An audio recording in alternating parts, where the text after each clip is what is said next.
Hello friends, अस्सलाम वालेकुम। Welcome to stories world. Guys, आज मैं आपको एक ऐसी लड़की की कहानी बताऊंगी जिस पर एक नहीं, दो नहीं, पूरे 6 डीमंस का साया था और जिसने पूरी दुनिया को खौफ में मुब्तला कर रखा था। ये एनालिजा मिशेल नामी लड़की की कहानी है जो 1952 में जर्मनी में पैदा हुई। एनालिजा का फादर एक प्रीस्ट बनना चाहता था और वो अपने बच्चों को भी वैसी ही तरबियत देना चाहता था। एनालिजा जब 17 साल की हुई तो उसे अजीबोगरीब आवाज़ें आने लगी और वो बहुत गुस्से में रहने लगी। अपने गुस्से की वजह से वो चीज़ों की तोड़ फोड़ करने लगी।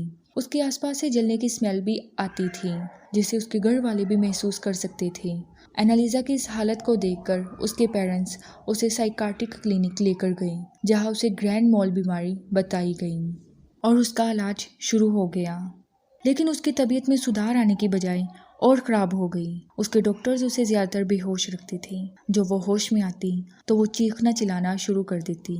उसके पेरेंट्स जब उसे घर लेकर आए तो उसकी हालत और ज़्यादा बिगड़ गई।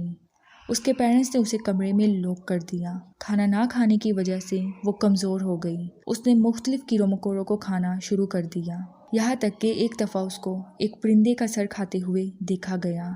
एनालिजा अपने कमरे की दीवारों पर मुख्तलिफ निशानात बनाती थी। वो अपने कमरे में कई कई घंटे चीखती चिल्लाती रहती। वो अपने घर वालों के सामने ऐसे इशारे करती जैसे उसके सामने कोई मौजूद हो। उसकी बहन के मुताबिक एक मर्तबा एनालिजा ने एक सेब को पकड़कर हाथ से क्रश कर दिया। एनालिजा ने मुख्तलिफ ज़बानें बोलना शुरू कर दी जो उसने कभी सीखी ही नहीं थी।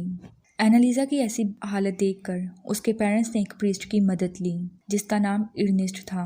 उस प्रीस्ट ने जब एनालिजा का मुआयना किया तो उसे पता चला उस पर शैतान का साया है। प्रीस्ट ने कहा कि कोई भी डॉक्टर उसका इलाज नहीं कर सकता, इसलिए प्रीस्ट ने एनालिजा के साथ एक्सोरिस्म करने का फैसला किया। जर्मनी में उस वक्त एक्सोरिस्म करने की इजाज़त ना थी, इसलिए एक्सोरिस्म रात के वक्त करने का फैसला किया। 1975 में एनालिजा के साथ पहला एक्सोरिस्म किया गया और अगले 10 माह तक पूरे 67 टाइम्स एक्सोरिस्म सेशंस किए गए। एक्सोरिस्म में जब एनालिजा से पूछा गया कि उसके जिस्म में कौन है तो उसने कहा उसके जिस्म में 6 डीमंस मौजूद हैं जिनके नाम उसने लूसीफर, जूडस, केन, हिटलर, नीरो और वैलेंटाइन फ्लैशमैन बताए। ये उस एक्सोरिस्म में मुख्तलिफ आवाज़ों में बात करती थी जिनकी ऑडियो रिकॉर्डिंग भी की गई है जो ये है। Tell me your name! I vertreibe you, Seth! Here, therefore and fierce!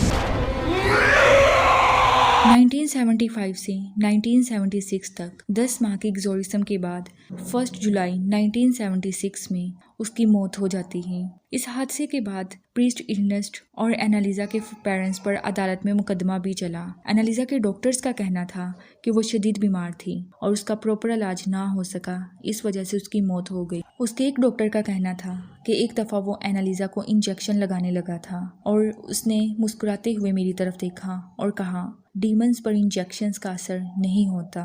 ये सब दलाइल सुनने के बाद प्रीस्ट को 6 माह की सज़ा दी गई। इस ट्रेल के बाद लोगों ने एनालिजा की कब्र को एक मजहबी रंग दे दिया और लोग उसकी कब्र को देखने जाते हैं। इस पर एक मूवी भी बन चुकी है, द एक्सोरिस्म ऑफ एमिली रोज, जो इंटरनेट पर अवेलेबल है। आप ये मूवी देख सकते हैं, लेकिन आप ये मूवी अकेले मत देखिएगा। जब भी हॉरर मूवीज़ का जिक्र आता है तो नंबर 1 पर यही मूवी है। गाइस, अगर आपको ये इन्फॉर्मेशन अच्छी लगी है इस वीडियो को लाइक कर दें और हमारे चैनल को सब्सक्राइब कर दें ताकि आप हर नई आने वाली वीडियो से अपडेट रहें।